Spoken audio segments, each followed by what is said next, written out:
नमस्कार, माझ्या चॅनलमध्ये आपल्या सगळ्यांचं स्वागत आहे आणि आज आपण कॉन्ट्रॅक्ट मॅरेजच्या पुढच्या भागाला सुरुवात करणार आहोत. तो किस ते पण आरुषीला असं विचार पण त्याच्या डोक्यात कसा आला. तिच्या श्वासातून अक्षयला ब्लडची स्मेल येत होती.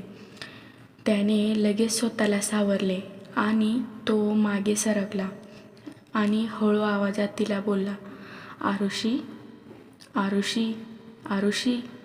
अजून पण घट्ट डोळे मिटून राहिली होती. अक्षयचा आवाज ऐकून तिने जोरात हाताच्या मुठ्या आवळल्या आणि हळूच बोलली, अक्षय तिच्या कानाजवळ येत जोरात बोलला.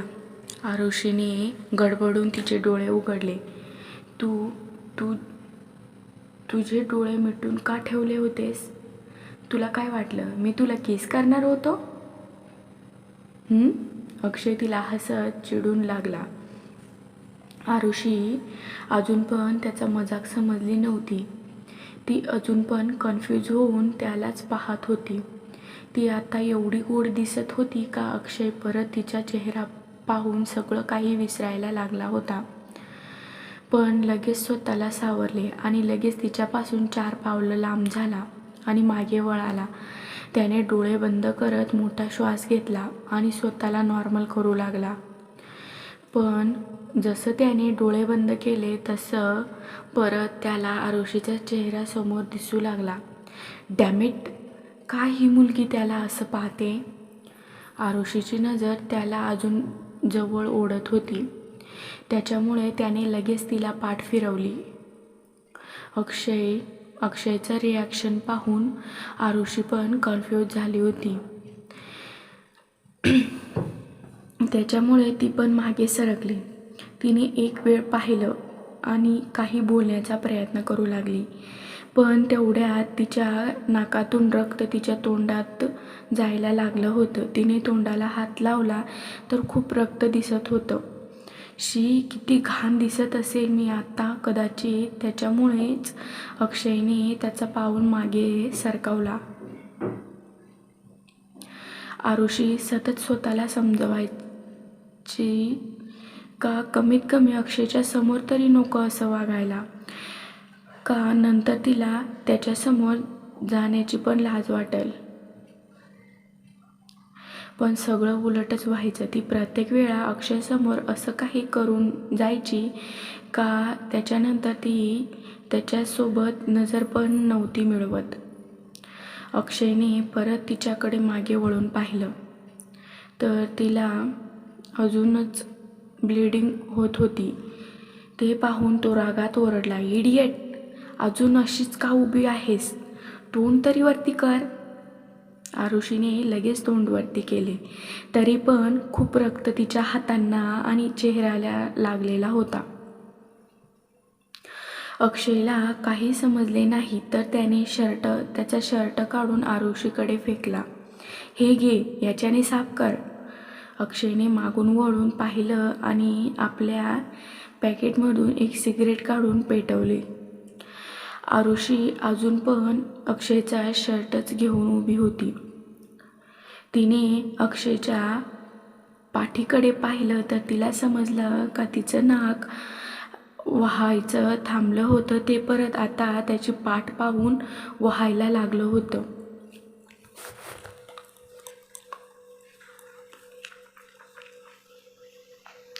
हे तिला समजताच तिने लगेच त्याला पाठ फिरवली.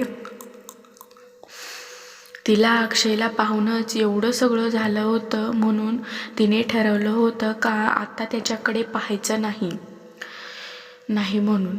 थोड्याच वेळात तिला बरं वाटायला लागलं तेव्हा ती त्याच्याकडे वळाली.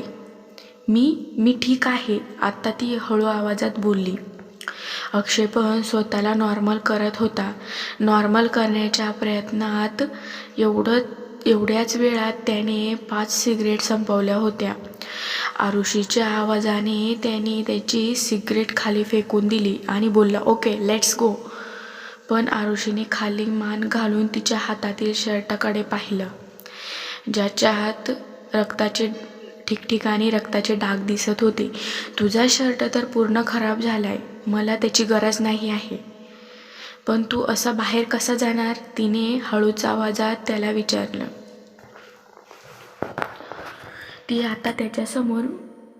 तो आता तिच्यासमोर बिना शर्टाचा उभा होता. माझ्याकडे जॅकेट आहे, डोंट वरी, लेट्स गो, त्याने खुर्चीवरील जॅकेट उचलत बोलला. तो आता लवकरात लवकर आरुषीपासून दूर जाणार होता. जर कधी अजूनच जास्त वेळ आरुषीसोबत थांबला असता तर माहिती नाही तो तिच्यासोबत काय करून बसला असता. ओके, डोंट वरी, मी घरी जाताच तुझा हा शर्ट साफ करून देईल. अक्षयने एक वेळ मागे आरुषीकडे पाहिलं. अजून पण तिच्या ओठांवर रक्ताचे लाल रंग दिसत होतं. त्याने मोठा श्वास घेत बोलला, त्याची गरज नाही, फेकून दे त्याला. बोलत त्याने आरुषीवरून नजर फिरवली आणि खाली वाकून लगेच आपला जॅकेट घेतला. त्याने घालायच्या आधी जॅकेट सरळ करण्यासाठी तो जॅकेट त्याने झटकला. त्याच्या जॅकेटच्या पॅकेटमधून एक वस्तू खाली पडली. अक्षय जाणाराच तेवढ्यात आरुषीने त्याला आवाज दिला. अक्षय, तुझ्या पॉकेटमधून काहीतरी खाली पडलंय, थांब मी उचलून देते. बोलत ती खाली वाकलीच होती का अक्षयने पटकन खाली वाकत स्फूर्ती दाखवत तो कागद उचलून घेतला. त्याच्या चेहऱ्यावर सरळ सरळ भीती दिसत होती. आरुषी त्याच्या हाताला पाहते ते पाहून त्याने लगेच तो हात मागे केला. अक्षयच्या पॉकेटमधून तिसरं काहीच नसून आरुषीचाच फोटो खाली पडला होता, जो मिस्टर जाधव यांच्या ऑफिसमधून त्याने काढला होता. नाहीतर हे पण बोलू शकता का तो चोरला होता त्याने. तुला प्रत्येक गोष्टीला हात लावायची काय गरज आहे का? तू तुझं काम नाही करू शकत का? त्याने मुद्दाम राग दाखवत बोलला तो मनातल्या मनात देवाला 1000 वेळा थँक्स बोलत होता. जर त्याने लगेच तो फोटो उचलला नसता तर मग नक्कीच आरुषीने ते पाहिले असते. मग माहीत नाही का आरुषीने त्याच्याबद्दल काय काय विचार केले असते. त्याला आज स्वतःच्या फिटनेसवर खूप गर्व वाटत होतं. अक्षयने पटकन आरुषीकडे पाठ केली, कारण त्याच्या चेहऱ्यावरची भीती आरुषीने नको पाहायला म्हणून.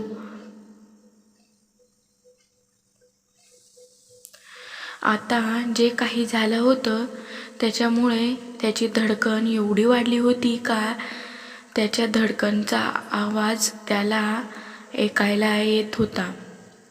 त्याने एक वेळ आरुषीच्या फोटोकडे पाहिलं आणि पटकन तो फोटो त्याच्या पॉकेटमध्ये टाकून घेतला. त्याने त्याचे डोळे बंद करत एक मोठा श्वास घेतला आणि मागे वळून ड्रॉइंग बोर्डकडे पाहिलं. त्याने तो शीट तिथून काढला. त्याच्या हातातील स्केच जरी त्याचा होता, पण त्याने आरुषीच्या हाताला धरून एक एक रेषा आखली होती. मी हा स्केच माझ्यासोबत घेऊन जाणार आहे. त्याने जरा न परवा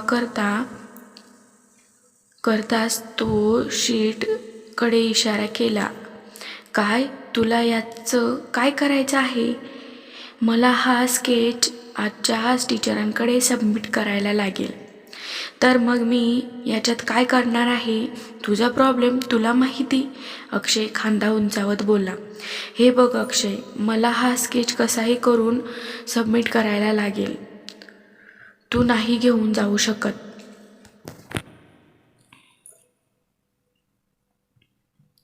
आरुषी थोडी रागात बोलली. ही ड्रॉइंग माझी आहे,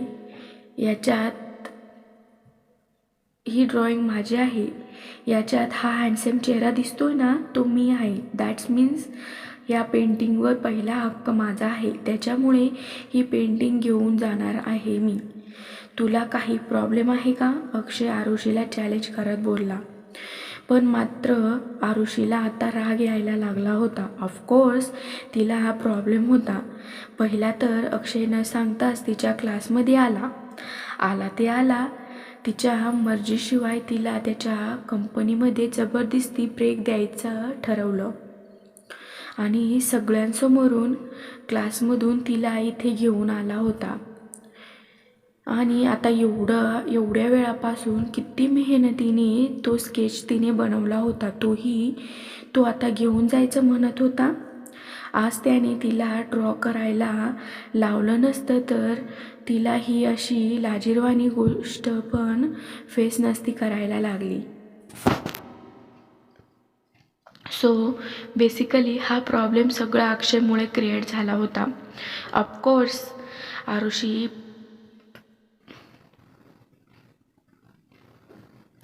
ऑफकोर्स आरुषी पाय आपटत म्हणाले, of course you don't have any problem, I need that. आणि एक लक्षात ठेव, माझी पेंटिंग इथे कॉलेजमध्ये कोणाकडेही द्यायची गरज नाही, समजलं ना. हे बोलत त्याने त्याच्या हातातील ड्रॉइंग हवेत उडवली आणि दरवाजाकडे जात म्हणाला, आपण आत्ताच्या आत्ता घरी चाललोय, मला खूप भूक लागली. आरुषी मनातल्या मनात त्याला शिव्या देत गपचूप त्याच्या मागे मागे जात होती.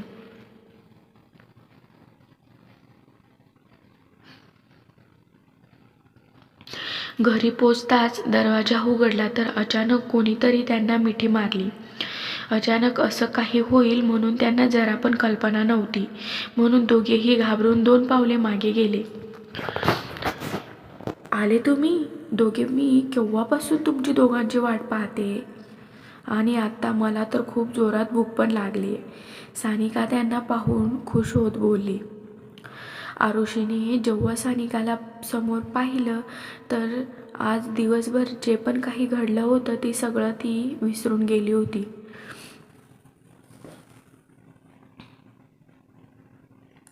ती खुश होऊन सानिकाला गळाभेट घेऊ लागली. मॉम, आपण इथे? मी तुम्हाला सांगू नाही शकत का मी तुम्हाला इथे पाहून किती खुश आहे. सानिकाने तिला दूर केले आणि तिच्या चेहऱ्याकडे पाहत म्हणाली, अरे ते ठीक आहे आरू, पण तुझ्या ह्या नाकाला काय झालं?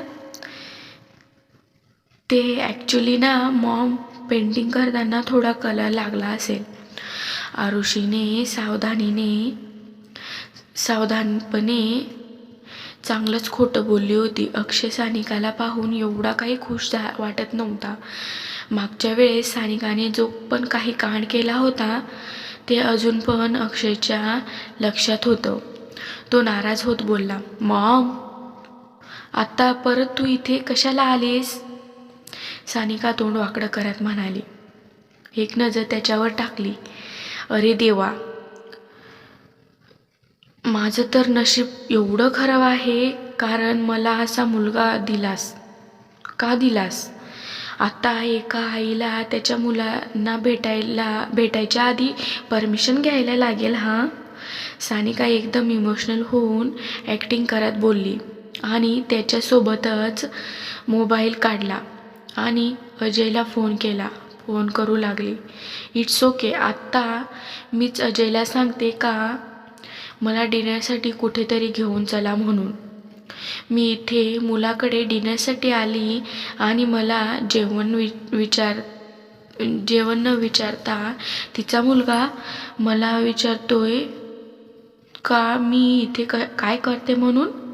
सानिकाचं बोलणे ऐकून अक्षयची हालत आधीच खराब झाली होती, कारण येताच तिने त्याच्यावर सुदर्शन चक्र सोडले होते.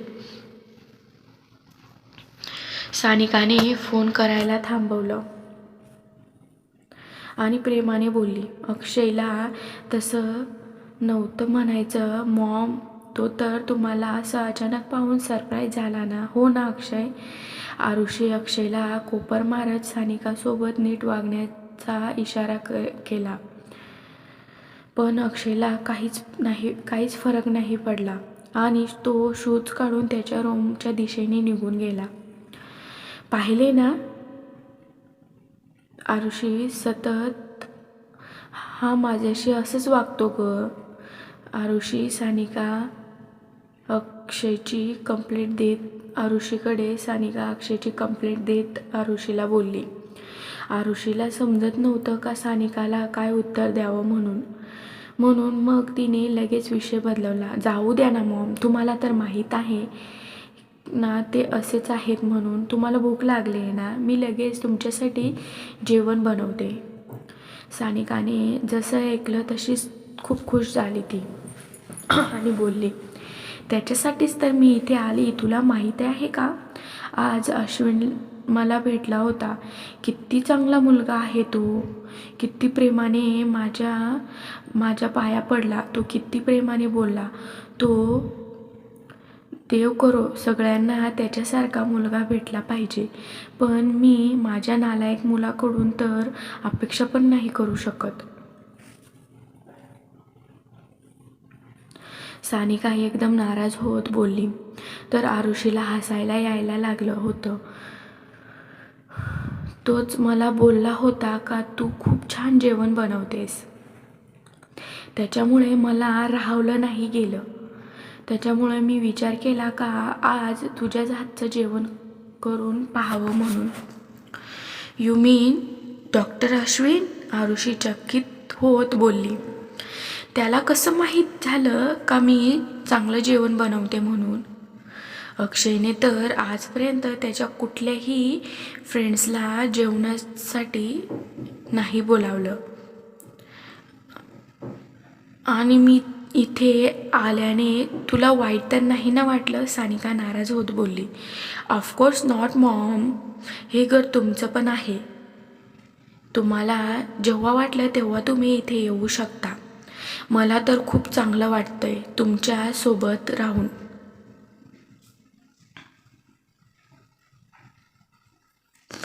पण आता तुम्ही आरामात जाऊन तुमच्या फेवरेट सिरियल पहा. मी लवकरच जेवण बनवते. बोलत आरुषी पटकन तिच्या रूममध्ये गेली. जाऊन तिने तिची बॅग बेडवर टाकली आणि बाथरूममध्ये जाऊन पटकन फ्रेश होऊन कपडे वगैरे चेंज केले आणि पळतच खाली आली आणि सरळ किचनमध्ये गेली. एकाच तासात आरुषीने 4 ते 5 प्रकारच्या डिशेस आणि काही सूप्स टेबलावर ठेवून सजवले होते. सानिका तर पाहतच राहिली होती. किती लवकर आरुषीने जेवण पण तयार केले होते. अरे वा आरुषी बेटा, एवढ्या लवकर तू एवढं काही बनवलंस. मग जेवणाचा सुगंध घेत बोलली. जेवणाचा सुगंध एवढा भारी आहे का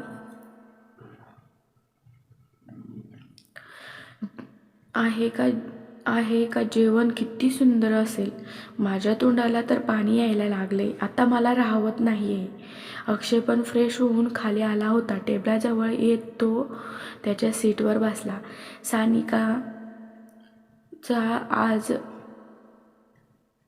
सानिकाचा मजाक उडवत बोलला, याच्यात विशेष काय आहे, मी तर रोज खातो हे. आरुषी त्या दोघांना जेवण वाढत होती. सानिकाला आरुषीने वाढलं.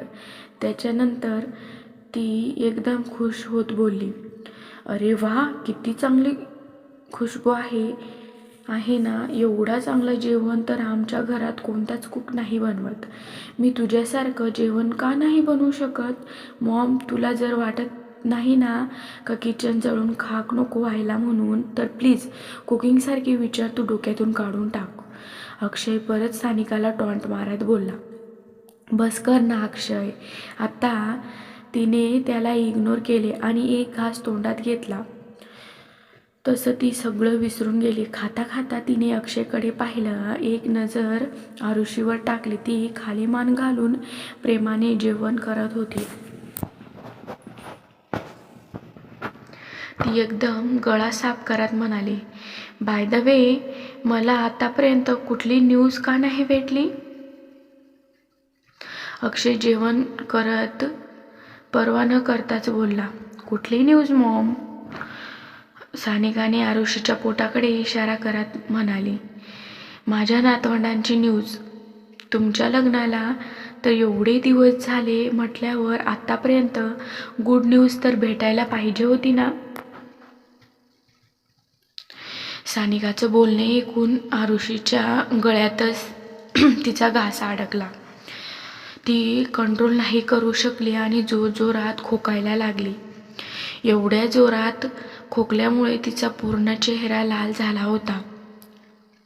अक्षयने रागात त्याचा चमचा परत त्याच्या डिशमध्ये ठेवला. मिसेस राठोड, तुम्हाला आजपर्यंत समजले नाही का? आजपर्यंत मला समजले नाही का तुम्ही पूर्ण दिवस तुमच्या डोक्यात नक्की चालू तरी काय असतं? अरे, लग्न करायचा हा अर्थ असा नाही का माणूस लगेच मुलं पैदा करायला लागेल. एवढ्या दिवसापासून आरुषीसोबत राहत होता, पण आजपर्यंत तिला साधं एक किस पण नव्हता त्याने केला. सानिका तर त्याच्या मुलांचे स्वप्न पाहत होती. किसचं लक्षात येताच अक्षयचा चेहरा पांढरा पडायला लागला होता. त्याला सारखा हा विचार करूनच भीती वाटत होती का आज त्याने स्वतःला कंट्रोल नसते केले तर आज काय झालं असतं. तुम्ही दोघे एका घरात एका रूममध्ये एकच बेड शेअर करता म्हटल्यावर मी मुलांबद्दल विचारलं तर असा कुठला गुन्हा केला? सानिकाने सॅड तोंड करत उत्तर दिलं. त्याच्याच बरोबर आरुषीला परत खोकायला यायला लागलं होतं. हा पाठ तुम्हाला कसा वाटला कमेंट करून नक्की सांगा. माझ्या चॅनलला सबस्क्राईब नक्की करा, लाईक करा, शेअर करा, कॉमेंट करा. धन्यवाद.